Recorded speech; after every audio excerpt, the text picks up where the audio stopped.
কথায় আছে মধ্যবিত্তরা একবার ঘুরে দাঁড়ানোর সিদ্ধান্ত নিলে দুনিয়া কাঁপিয়ে দেয়।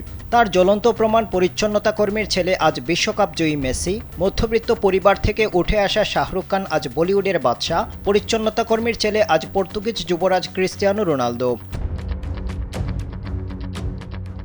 মধ্যবিত্ত পরিবার থেকে উঠে আসা শাহরুখ তার জিরো সিনেমার প্রচারের সময় জানিয়েছিলেন তিনি দিল্লি থেকে প্রথমে মুম্বাই আসেন ট্রেনে করে। এ সময় তার সঙ্গে একটি অনাকাঙ্ক্ষিত ঘটনা ঘটেছিল। ট্রেনে টিকিট কেটেই উঠেছিলেন শাহরুখ, যার কারণে নিজের আসন নিয়ে তিনি ছিলেন বেশ সচেতন।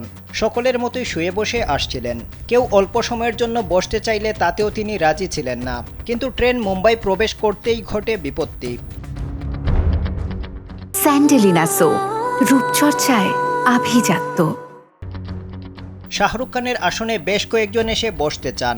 তিনি সকলকেই বলেছিলেন যে এখানে বসা যাবে না, কারণ এই আসন তার।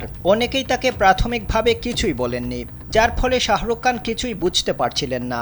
কিছুক্ষণ পর এক মহিলা তার আসনে বসতে চান। তখন শাহরুখ মহিলাকে বসতে দিয়েছিলেন ঠিকই, তবে জানিয়েছিলেন তার সঙ্গে থাকা পুরুষকে তিনি বসতে দেবেন না, কারণ এই আসন তার।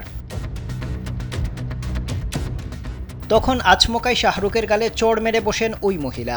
তিনি বুঝতে পারেননি কেন তাকে চড় মারা হয়েছে। এরপর তাকে জানানো হয় ট্রেন মুম্বাই প্রবেশ করার পর তা লোকাল হয়ে যায়।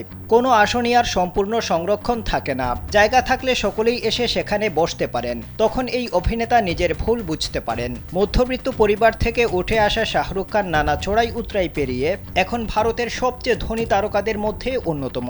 বর্তমানে প্রভাবশালী এই অভিনেতার সম্পদের পরিমাণ 600 মিলিয়ন মার্কিন ডলার। এবার আসা যাক ক্রিস্টিয়ানো রোনালদোর কথায়। ক্রিস্টিয়ানো রোনালদো নামটি যুক্তরাষ্ট্রের 40তম প্রেসিডেন্ট রোনাল্ড রিগানের নাম থেকে নেওয়া হয়েছিল। কিন্তু প্রেসিডেন্টের মতো রাজকীয় জীবন ছিল না রোনালদোর, বরং রাজকীয় জীবনের উল্টো বাস্তবতায় বেড়ে উঠেছিলেন ফুটবলের এই মহাতারকা, যেখানে মাথা গোঁজার মতো ঠাঁই পেতে হিমশিম খেতে হয়েছে তার পরিবারকে। তার বাবা হুসে দিনিস এভেইরু দেশের জন্য যুদ্ধ করলেও ভাগ্যের চাকা ঘোরাতে পারেননি। ভরণ পোষণের জন্য মা মারিয়া দোলোরুস পরিচ্ছন্নতা কর্মী হিসেবে কাজ করেছেন, তবে সেসব প্রতিকূলতা রোনালদোকে আটকে রাখতে পারেনি। মোজাম্বিক ও অ্যাঙ্গোলার বিরুদ্ধে যুদ্ধ শেষ করে রোনালদোর বাবা যখন নিজের ঘরে ফেরেন, তখন সেখানে আর কিছুই অবশিষ্ট ছিল না কোনো উপার্জন। যোদ্ধা এভেইরু হতাশার সাগরে ডুবে যান, ভেঙে পড়েন মানসিকভাবে। পরিবার চালানোর জন্য স্থানীয় একটি ফুটবল ক্লাবে খেলোয়াড়দের ব্যাগ বহনের দায়িত্ব নেন এবং একটি বাগানের দেখাশোনা শুরু করেন। কিন্তু মানসিক অবস্থার উন্নতি না হওয়ায় জড়িয়ে পড়েন মাদকের করাল গ্রাসে। শিশু রোনালদো বাবার অবস্থা দেখে খুবই অসহায় হয়ে পড়েছিলেন। কখনো তিনি বাবার ঘনিষ্ঠ হতে পারেননি, নিজের হৃদয়ের কথা বাবাকে বলতে পারেননি। তখন রোনালদো শপথ নেন, আর যাই হোক জীবনে কখনো মাদক সেবন করবেন না। তবে নিজের এমন ভঙ্গুর অবস্থায়ও রোনালদোকে নিয়ে স্বপ্ন দেখতেন বাবা এভেইরু। তিনি যখন খেলোয়াড়দের ব্যাগ বহন করতেন, তখন বন্ধুদের বলতেন আমার ছেলে একদিন ফুটবলের মহাতারকা হবে। বাস্তবে সেটিই হয়েছে। বিশ্ব ফুটবলের মহাতারকা হিসেবে নিজের জাত চিনিয়েছেন রোনালদো। বর্তমানে ৩,৪১৬ কোটি টাকার বেশি সম্পদের মালিক এই তারকা। এবার আসা যাক লিওনেল মেসির কথায়। মেসি আর্জেন্টিনার রোজারিওতে জন্মগ্রহণ করেন। তার বাবা হুসারিও ইস্পাতের কারখানায় কাজ করতেন এবং মা সেলিয়া মারিয়া কুচিত তিনি ছিলেন একজন খণ্ডকালীন পরিচ্ছন্নতা কর্মী। 5 বছর বয়সে মেসি স্থানীয় ক্লাব গ্রান্দুলির হয়ে ফুটবল খেলা শুরু করেন। 1995 সালে মেসি রোজারিও ভিত্তিক একটি ক্লাবে যোগ দেন। তিনি স্থানীয় যুব পরাশক্তির অংশ হয়ে পড়েন, যারা পরবর্তী 4 বছরে মাত্র একটি খেলায় পরাজিত হয়েছিল।